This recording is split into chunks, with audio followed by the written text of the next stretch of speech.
Keith in Shorewood, Wisconsin. You wanted to talk about millennials and libertarianism? Yeah, actually, you know what? I had seen some research. I think it was from Pew. Of course, your crack stat can look it up. I'm in a car right now.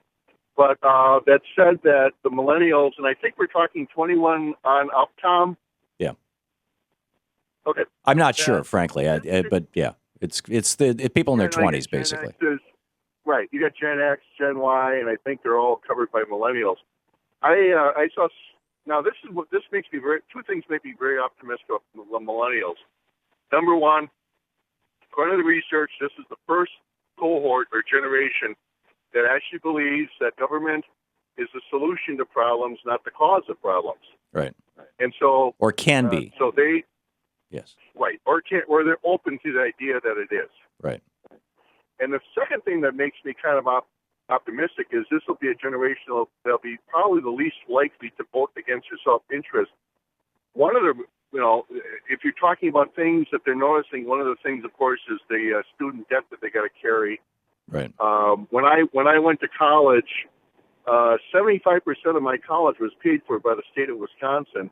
Now that amount has totally reversed, and I see them as being the first wedge-free generation in terms of gays, racial minorities. They're not interested in getting all fired up about how or manipulated in terms of being against these groups. So I think what we're going to see here is a group of people that are going to think more intelligently about their political choices. Yeah, I agree, and that was my point. Now, the weird anomaly is that more of them are self-identifying as libertarian than at any time in history, and in part, you can attribute that to the millions and millions of dollars that the Koch brothers have spent making sure that colleges are teaching Ayn Rand, that they're actually, that Ayn Rand is being taught in philosophy classes and in economics classes, that libertarianism is being promoted, all the money that they put into the Reason magazine and the Reason Foundation, which are funded by the Koch brothers, and all this stuff. I mean, there's been a real effort. David Koch ran for vice president of the United States in 1980 on the libertarian ticket. There's a long effort to make people libertarian. But when you drill down into their beliefs, the part of libertarian that they get is, live and let live, decriminalize drugs, decriminalize prostitution, no more, putting victimless crime, and let's have a humble foreign policy.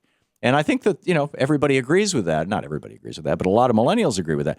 What they don't realize is that there is this very, very toxic piece to libertarianism, which is the assertion that basically billionaires can run a country better than government can run a country, and that are antithetical to historical American values, and that's a pretty important one.